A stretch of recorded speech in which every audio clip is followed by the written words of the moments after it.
I guess there's things in life that happen to everybody, and you know, I don't look for sympathy or anything like that. But it was a, if we said there's ever a low in life, it was certainly my lowest point in my life.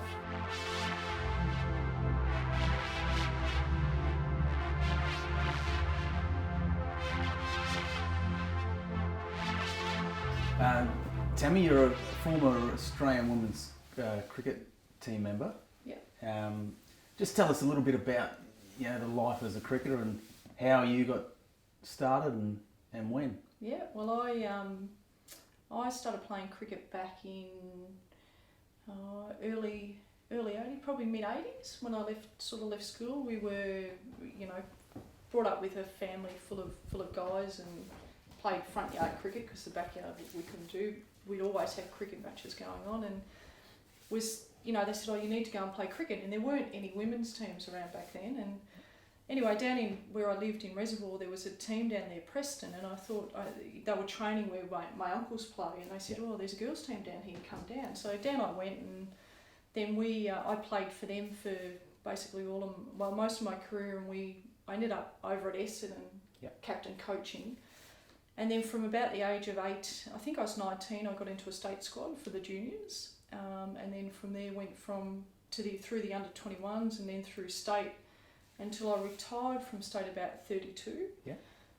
In between then I got into some Australian squads, made an Australian team, and I guess life for cricket, as a cricketer you're training 24/7 pretty much. So through winter, especially as the game started to develop, so different,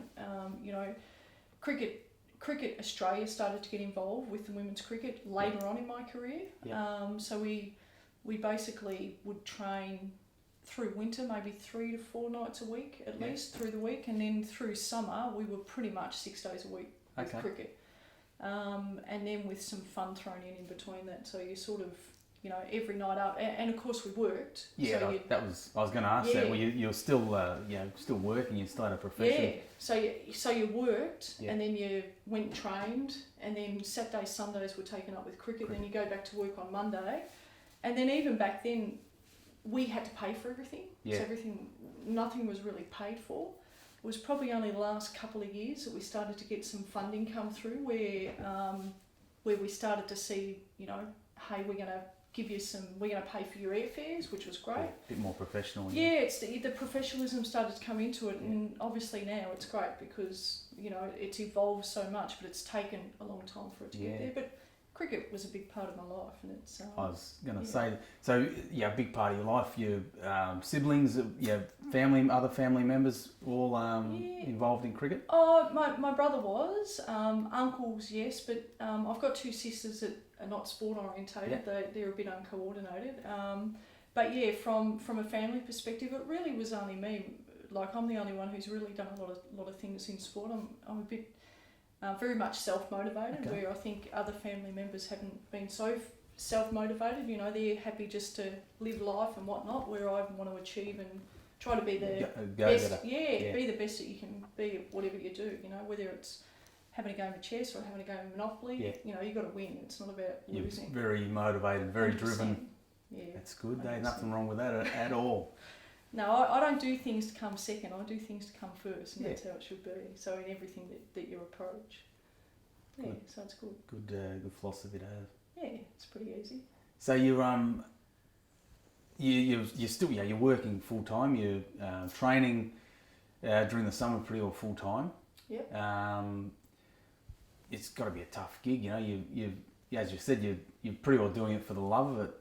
Yeah, you get obviously wear the colours, you represent the country, but it's that would have to be the big motivator, I'm sure. Oh yeah, most definitely. I sort of, you do things for the love of it though. Yeah. Like I've never did it back then for anything other than, not even probably for personal achievements. It's because it was a team environment. I love being around people. I love especially when I got into coaching, seeing people driven and wanting to achieve the highest level that they can achieve. And for me, I mean, I guess there's no greater pleasure to say, well, at one time in my life I had green and gold on, which is fantastic. I guess the other part of it is that, they're things that people can't take away from you either. And I'm a big believer that we're all level and it's all a level playing field. So I don't have a stature in somebody being, whether you played 100 games for Australia or played one game for Australia. I believe we're all equal, because we all have our own little achievements that we want to achieve along the way. But in terms of work, well, I was a plumber, so back then it was a hard gig because you'd be on the tools. Oh yeah, I can imagine. And absolutely exhausted, and then you've got to go and do training, and you'd just be like, this is the last thing that I want to be. So you sort of got to get those energizers out and get some batteries into you and keep going. But that's the thing, I'm sure you had your stepping stones along the way. And in the early days, was it always to represent your country in not, I'm not saying cricket, but in a sport of some description? Oh look, I don't know whether I looked at it in terms of saying that whatever I do, I want to represent my country. It was more that whatever I do, I just want to be the best at what I can be. Do your best. Do my best. Yeah. And if the accolades come along at the same time, then that's just an achievement that you have, because in a game of cricket, you need another 10 players around you to be able to achieve the goals that you want to achieve.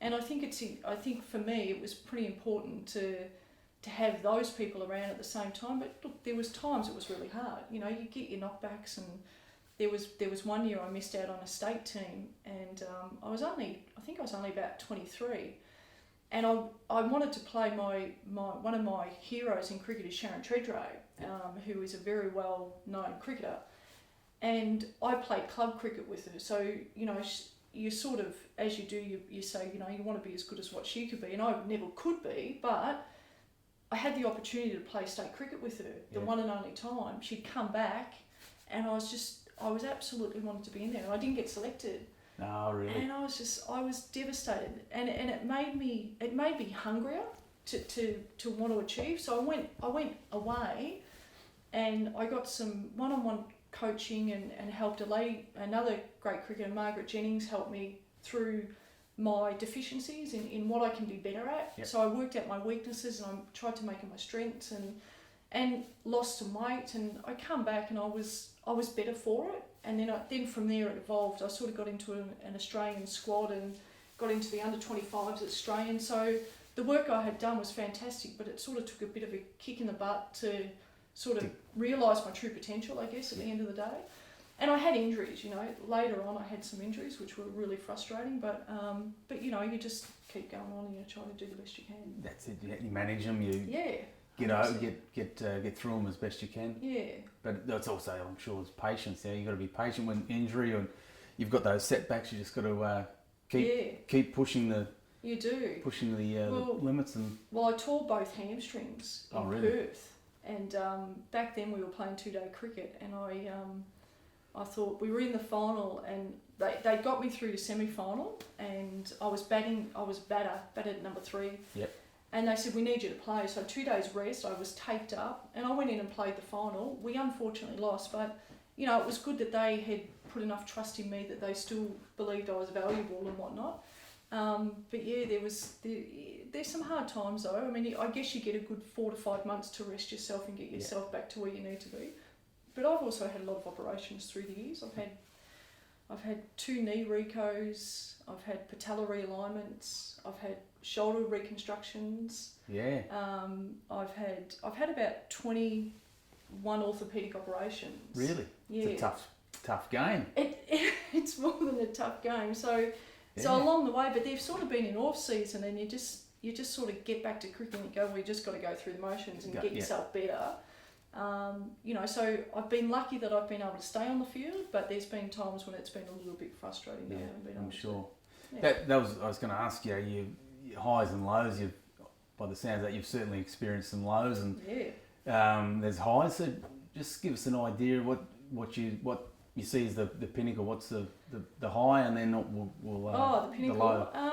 I guess we won. We were playing at the Gabba, and we were it was the state side, and we'd not won the championships for a while, and we're at the Gabba, and we were playing. I'm pretty sure it was South Australia. It might have been. I think it was South Australia, and we won. And we were batting out. You're batting at the Gabba, and you see this huge, stadium with all the seats and things like that, and you just look up and you know, there's 2 men and a dog there because not very people watch women's cricket. Yeah. And you sort of sit there and you just take it all in. You know, it's just an absolute experience that you just can't ever forget. And to me, that was probably a pinnacle from a state level. Obviously, being selected in an Australian squad and selected in an Australian team, fantastic. And we were going to India, and we got it's probably a low. The tour got called off because there were issues. There was some. They were having civil fights over there, and it was really a bad situation. Yeah, security would. It was, and so they called the tour off, which was really disappointing because it would have been an experience that I would never have experienced anywhere else. So that probably was a bit of a low point because you get yourself all keyed up to go, and then you're about to step on the plane and they say, no, you're not going. Do they have, like with the guys, the men's team, do they have where they award you or give you a cap, baggy cap? Do they have a similar? They didn't. No? Yeah, it was a little bit controversial because they were supposed to, and they said they would, but they've never ever bagged us with a baggy green.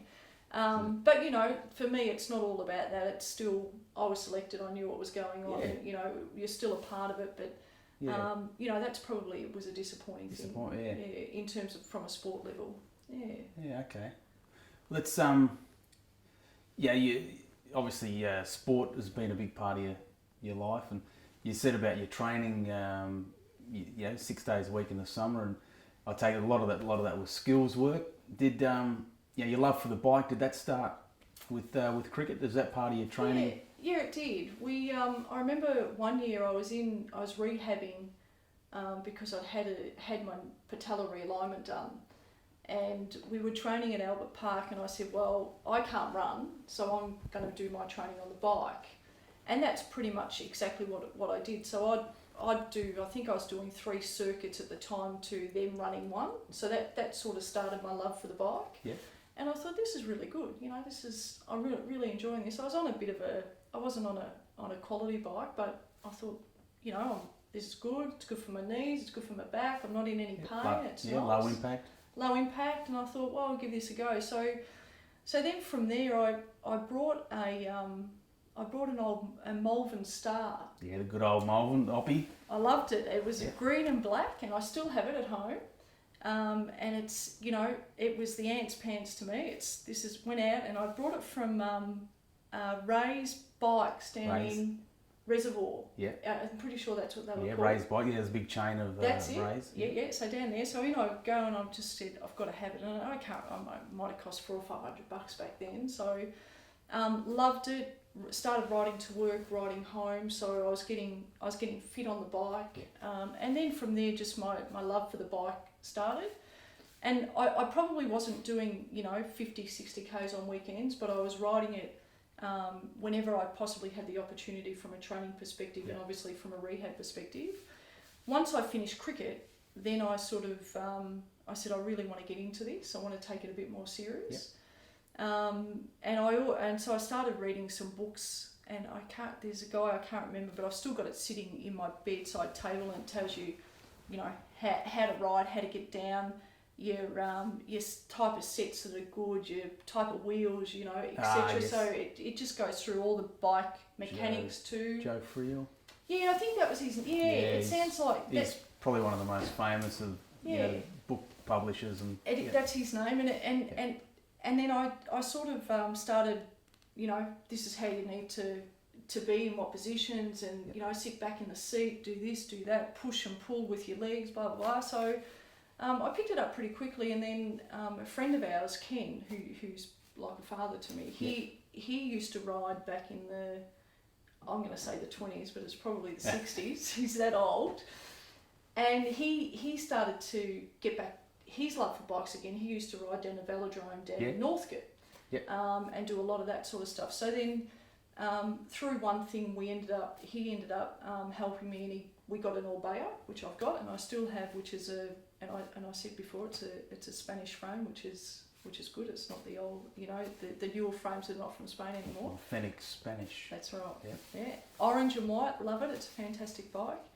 And then I started riding, so I just started to get on that, and I'd go on weekends and go for 30-40 kilometre rides, and you know, that's it. The bug yeah, bit you. I got the bug, and then I had to go and get the pants, and then I got the shoes, Oh, the and then gear. I had You to got get it. the gear, and you know, You've got before it. I know it, I've got stuff, and I only 2 weeks ago I brought my partner a new bike. Yep. It was her birthday, and I got her a I'm going horrible. I got her a Trek. Yes. A Trek, just a road bike, not a road bike, a cross bike sort of thing, and from the guys down at Rapido, and they, you know, this is what we need, this is what we want, go and choose it, get it this. So I've been wanting some of the, you know, the rest handlebars that you can lean on. Yeah, the time trial bars. That's it, those things. So just so that I can take a little bit of release off my back. Yeah. And I had them for about 3 weeks, and it's been fantastic. I think I'm fantastic on that bike now. So triathlons? Any No, I hate running. Any chance? Hate running. No. Not going to get me running. No, I suppose if you had knee problems. Running's not my forte. If I could Yeah. swim and bike, Yeah. because I did swim competitively when I was a kid, so love swimming, but yeah, no, not running. Hate running. No, tough game. Tough game. Just get on the bike and go out there. It'd be nicer.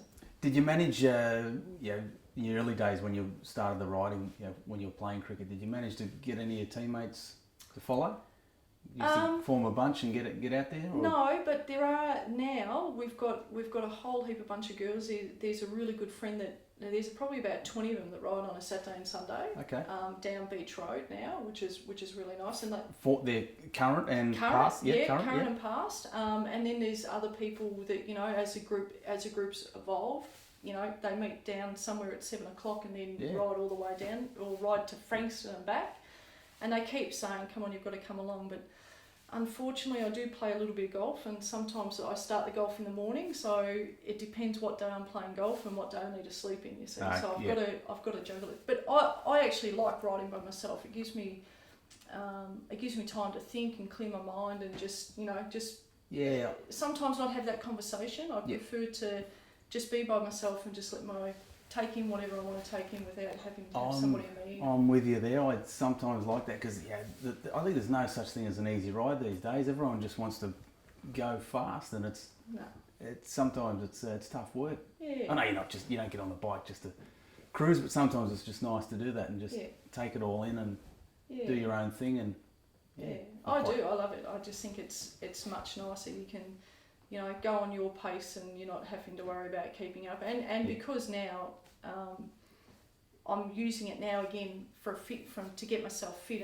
and for the love of the bike, I guess, is that and we haven't mentioned it, but I've had cancer. Yeah. So yes. You know, since I'm probably jumping a bit. No, here, you're right. Since I've come back from the cancer, it's taken me 3 years to get back on the bike, but my passion's come back, which is good. Yeah, sorry, no. No, you're right. I was on a... You're on a roll there. No. You're, let me get this right.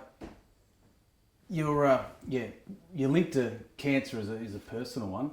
Can you tell us about your brother's battle and also your own personal experience? Yeah, it's pretty... I guess there's things in life that happen to everybody, and you know, I don't look for sympathy or anything like that. But it was if we said there's ever a low in life, it was certainly my lowest point in my life to date. My brother was diagnosed with cancer back in January 2011. Yeah. And we were sitting there one day, and you know, he's a manly man, I guess, and worked on the ships and as rough as they could probably come. And I said to him, you know, mate, it'd be good if I could take this cancer away from you. And he said, no, we'll be right, we'll get through it. And I said, yeah, it'll be, you know, you're my little brother, and I don't like to see you in pain or anything like that. And then I'd had a cyst on my breast, and I thought I'd better go and get this checked. And so off I went, and it was actually the cyst was on the right breast, but they diagnosed me with cancer on the left breast. Okay, yeah. And so I had breast cancer. So a month later I was diagnosed with breast cancer. So I didn't know whether I should tell him or what we should do, but by this stage, my brother and I had basically reconciled, I guess, because we, as brothers and sisters do, you have a bit of an up and down, your up and downs in life, and God love him, he just didn't do the things that I guess I would do in my life, and we argued about it a lot, but it was through a really sad situation we become best friends. Pulled you closer together, 100%. yeah. So I went over there and I explained to him, I said, I've got to let you know I've got cancer. And he's like, you're joking, you're kidding, no, you're just joking, you're making me feel good. And I said, no, I really have got cancer. So from that, he went through the chemotherapy, and by that stage I'd had biopsies and whatnot to see lumpectomy to see what was going on. And then I had to have a mastectomy. At this stage, I had my mastectomy in June. Jason was put into a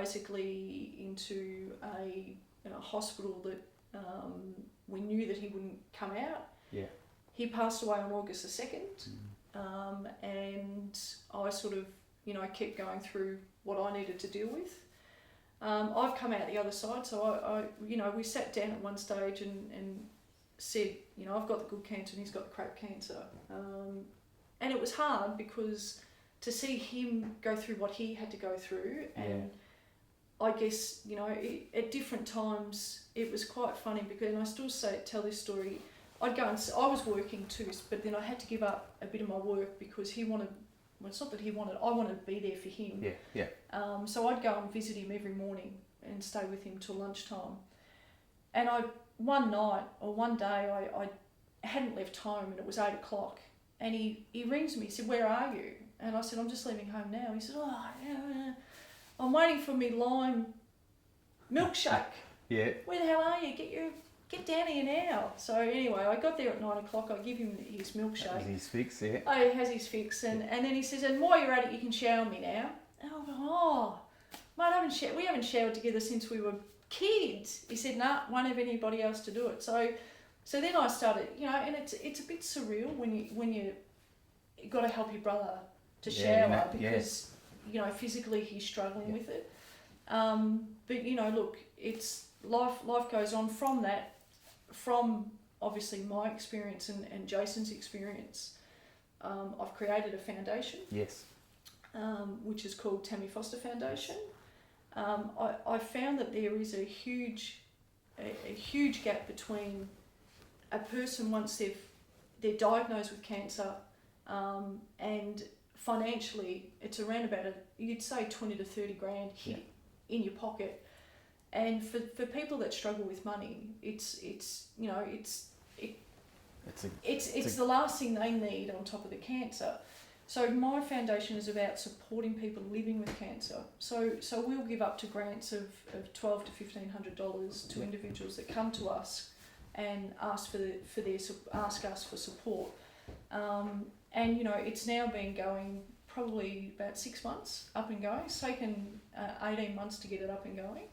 But now we're really we've helped 5 people already. Great work, great stuff.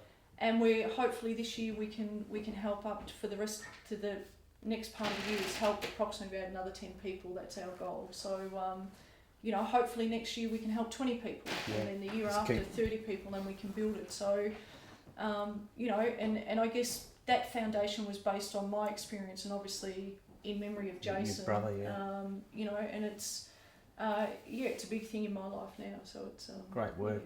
No, hats off. That's to experience that, and then to take those experiences and then put it into a positive spin, and the great work you're doing. You've got a lot of good people also involved. So it's great work. Yeah, we've got some cricketers. Merv Hughes is one of our ambassadors. Glenn Maxwell. So I've sent Glenn a text already and said, I want one of your World Cup tops. Thanks, mate. Sign it. We've got some really good people involved, and now as we start to grow, we've got a bike kit which will come out very shortly. So they'll be on our website, and hopefully we can get people. You'll be selling We them, will be selling those, and in 2016 we're planning on having a bike ride of some sort. So that's the next big thing, I guess, for the foundation, which will be really good, because golf, I guess, has been easy because it's something I know a lot of people, but the bike thing, now that I've got back into my bike riding, there's a lot of people that are affected by cancer that we want to touch to, and we want people to make aware of our foundation. So we're hoping that we get a lot of bike riders behind that also. Good work. So, that'll 2016, you said. Yeah. That'll take place. How's your fitness going? How you're in shape? You're slowly getting back there. I'm slowly getting back there. Yeah. I am. Yeah. Look, it's taken a little bit, but it's as you know, Shane, everything takes a little bit of time, and you've got to make that bit of effort. Yeah. I've been really busy with work stuff, but my priority now is my life, and I guess getting Tammy better so that I can do the other things better. So it's just going to take a little bit of time, but yeah, it's about now. Just I now have scheduled my training sessions and my riding sessions and all of those types of things. So you've got a good plan in place. I've got a brilliant person behind me that helps me to get those things in place. And I can say now that without her, without mentioning any names, I probably wouldn't be here today. So she's been great help to me, and I still see her regularly, and she's helped me to fix Tammy, to make me be able to, I guess, live a better life, which will be good. Giving you the tools. That's exactly the tools right. to work with. Tools. That's great. That's Tammy, you mentioned the bike ride to raise funds. What other ways are you raising money and awareness? Yeah, what we're doing is we obviously through our website, which is TFF at www.tff.com.au. Through that, you can make a donation through there. We're planning on we'll have our gala dinner this year, so this will be our second gala dinner.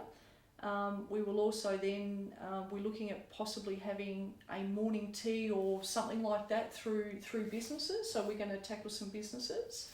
I guess more importantly is that when we do get money, which we now have built up money in the bank, for the people that do come to us, I guess the question is, how do they come to us? In a way, I didn't touch on that before, but what we do is we have aligned ourselves with some specialists in the field that treat cancer patients, and they'll come to us on a referral basis from the doctor themselves.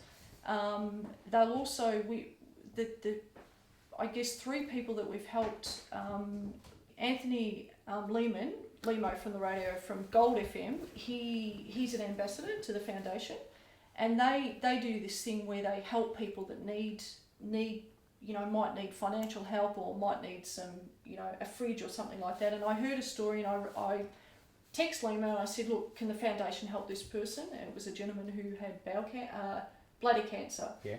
And we through Lemo we gave this guy $500 to help him through his battle.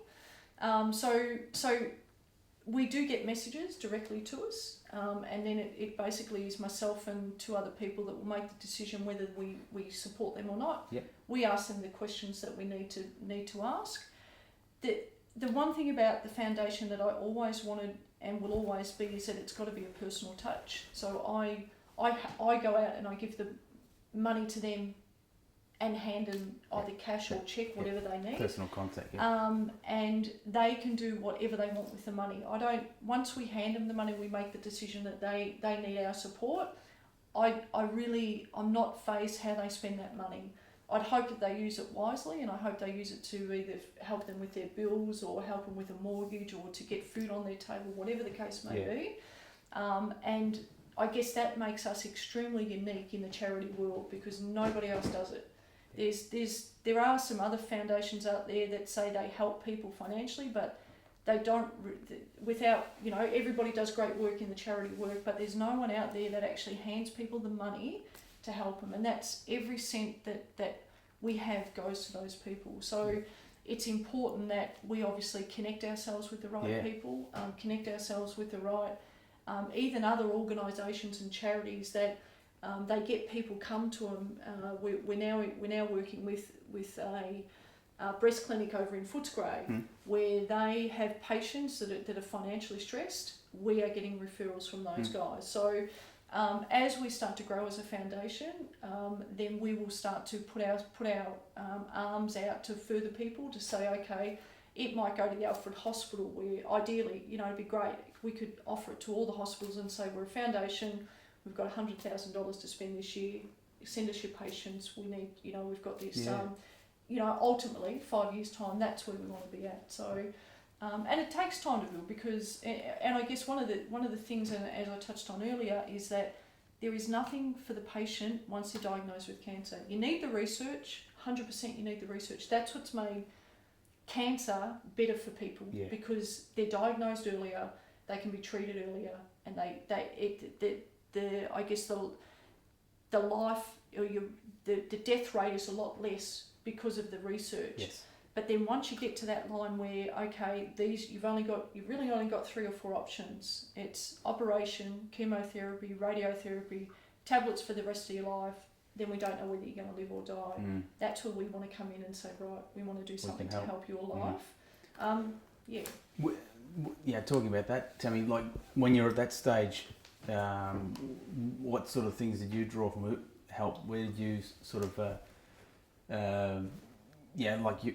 were there other organisations like yourself, foundations that were able to assist? No, not really. When I went through my cancer, and this is what I guess I've drawn from, is the experience that I had and my brother had. I was fortunate enough that I've worked all my life and been able to put some savings away and be able to have the best of the best, I guess, when it comes to the treatment. And that was just a given. It was a no-brainer. For my brother, he went through the public system. Yeah. And they'd wait 3 weeks to get a result. They'd wait 2 weeks to do this. We don't know whether we're going to do the surgery. Surgery's been put off because it had to be rushed through. So the two processes were chalk and cheese. Yeah. An urgency, most definitely from a private perspective, less so urgent on a public perspective. Now that's obviously your resources, a lot less. You've got other patients to deal with, where a paying patient, it's just a completely different scenario. So from my brother's experience, where we looked and said, well, okay, what support can be given to him? There wasn't anything. There wasn't anything that could help him. He lost his work, couldn't pay for everything. Rent, food was just, okay, let's just see how we go from week to week. Yeah. Bills were tough. So from that perspective, you sit back and say, well, if that's him, how many other people are in that situation? And that's where the drive come from that experience. Yeah, well, you're already dealing with something very tough, and then you've got to, try and find your money to pay your bills and rent and mortgage. It's 100%. No, great work. I wish you all the best. With Australia's recent success with the World Cup, can you see any of the guys possibly pulling the bike nicks on and joining you? For the ride? I know I'll get moving to it, so don't have a doubt, doubt about that. He's leaned up. He's looking good. He's half his size. Most definitely. Look, I'd at the moment, I know if the calendar worked for Glenn, most definitely. Yeah. We've got Finchy on board, we believe, as an ambassador. So I'm sure that if it worked for him, I couldn't see a reason why. Good. So. That's something that you and I can discuss, no worries. Yeah. In terms of dates to make it work, because I'd like you to be involved, obviously. Yeah, love to. But no doubt whatsoever, they'd support it without a hitch. Well, I look forward to seeing the day and obviously being a part of it, but it'd be good to see the boys awesome. pull the gear on. I many years ago now, I took the Redback guys in Adelaide when I was living there. For a spin on the velodrome.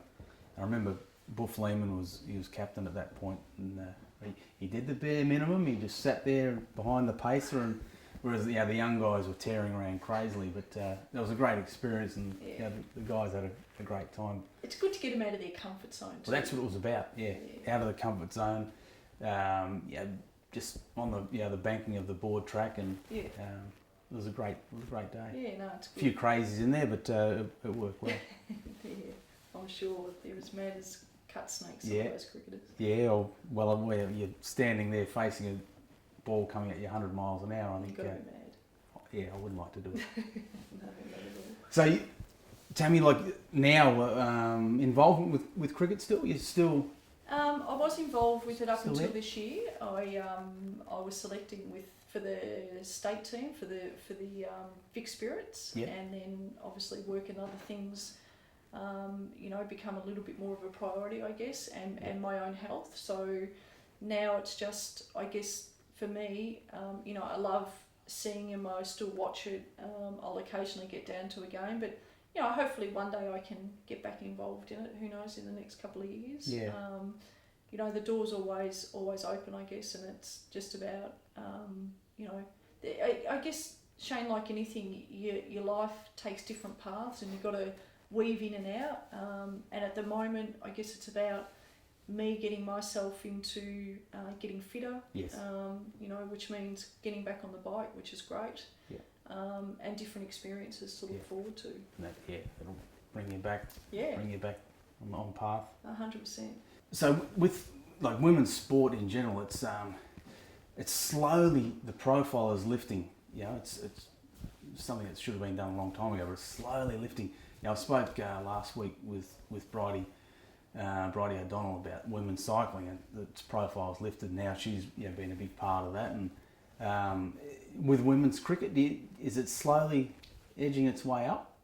Can you see it is. Yeah, 100%. I mean, it's social media and everything's assisting that. Social media, even women's sport in general. It certainly is. I guess you wouldn't have seen women's cricket on Foxtel 2 years ago, and now you see it on Foxtel. Yeah. Women's cycling, you probably don't see as much as that, which is a bit disappointing when you can see so much of the men's cycling, especially once you get to the Tour de France, and you've got the Tour of Italy, and you've got all these other things, and then you've got the Down Under Yeah. happening. It'd be nice to see some more women's. It is cycling. getting better. Yeah. Yeah, they got when the Tour Down Under is on, the women's racing is on as well. So it's certainly lifted, and as Bridie said, the prize money is sort of stepping up there as well. Yeah, which is it's not equal yet, but it's. Shane, I don't think it'll ever be equal. No. To be honest, and it's taken still, what are we in 2012? Back only 40 years ago, women were supposed to not be working. They're home doing stuff. So it's taken a lot for the world to evolve in saying let's make us equal. So that could take another 100 years to make us equal, and then I don't believe it will be equal. But it's the parallels are getting closer. I watch Anna Mears a lot, so and I'm on her friend of Twitter and Facebook, and the information I get from her in terms of what's going on with the World Cup, or she's off to wherever doing this right and doing that right, is fantastic. Which is great. So it gives me a heads up on what's going on with some women's cycling that she's involved with. But I still don't think we get enough of the road cycling from the women. But netball is leaps and bounds. Basketball, probably not so much. Sort of, it's gone a bit. Hit a brick wall. Plateaued, hockey hit a bit of a brick wall. Soccer.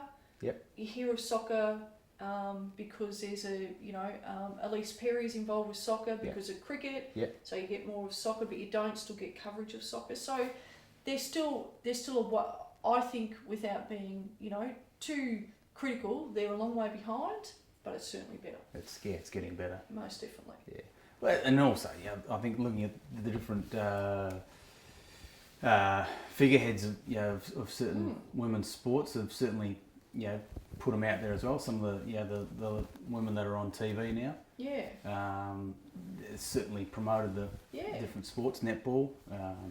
Yeah, most definitely, and I think it's all about that. Swimming. There's the swimmers. you know, on the news, on TV these days. It's Well, Gianna Rooney Gianna does Rooney, one of the weather Nicole things. Livingston. Yeah, I mean, I guess swimming is always up there because they're so successful at the Olympics, and Australians will only want to know of people that are successful. Yes. And the women's Australian team has become successful. You know, Anna Mears at the Olympics has become successful. It's just that people still need to understand that there's the battlers down here that need to get themselves. Yeah. There's a lot of those battlers too. 100%. You know, they've got to make a living. Yep. There's a lot. So what would you like to say to the next up and coming female cricketer? Any words of wisdom? Any direction? Words of wisdom. Get on the bike and start use that as one thing for training. That'd be the first thing I'd say.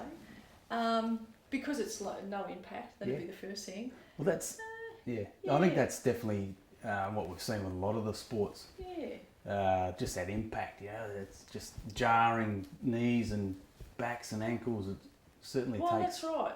I would say that even whether it's cricket, whether it's cycling, whether it's whatever you're doing, make the most of every opportunity that you get given, because I have a saying now that you're dead for a long time. Yeah. And your careers don't last forever. No. You know, so whether it's cricket, whether it's you might think their careers are going to last. I was lucky. I was 20 years. I sort of. But do you still cycle to go out and exercise? Yeah, I do. Not as much as I used to, obviously. But I went through a stage of about 12 months where I didn't do a thing. Yeah. And one of the old pros, he looked at me. He said, "What have you been up to?" I said, "No, not much." He said, "Yeah, it looks clearly like you've done nothing." Okay. But he said, just do a little bit. Don't need to pin a number on a race, and I know if I feel better, I feel 100% better mentally and physically if I'm doing something physical. When it's such a big part of your life, and that's what you've done. Yeah. So I do a little bit. I enjoy it. No, I've got no intention of pinning a number on again and racing. My mind still thinks I can, but the body's going, nah. Well, that's right. So I'd say no matter what age you are, if you have a go, have a go, because you are dead for a long time. Yeah. And you'll never die wondering then. Yeah, you're spot on. Like, a client of mine, I do a bit of training with. He's mid 70s, and he loves it. He rides a couple of times a week, plays golf. He's very active, walks, gym, and this is his words. A lot of his mates are around him, waiting to kick the bucket, and he's just very active and loves it. And I can't wait for retirement. Yeah. I know what I'm going to do every day. Go and golf. Out there. Go for a bike ride. Go for this. Yeah. I can't wait. Be no stopping you. No, I don't have to worry about work. It'd be fantastic. But that's it. You've certainly, you've had the ups and downs. You've certainly been dealt a hard hand. Yeah. Yeah, that's it. You've got to make the most of it, as you said. 100%. The cancer didn't get me, so. No. You want me here to tell the story? All credit to you. Oh, I think thank you. I think it's a great story, and just here, just taking a little bit. Well, I'll take a lot from it, but even if I take just a little bit of what you've said, what we've talked about today, I think it's going to go a long way. Yeah, appreciate it. But it's good. I think hopefully people that are watching will they'll be able to be motivated and inspired, and hopefully we can get a bit of some people interested in your foundation. And be fantastic to have anybody come along. It's we're here to help. We're here to help people living with cancer from the foundation's perspective, and it's probably something I'm going to live and breathe for the rest of my days, because I really want it to be a success. Yeah. Well, you obviously be very passionate about it. It's close to your heart, so hope it all goes well. Thanks, mate. I really appreciate it. Cheers. Cheers.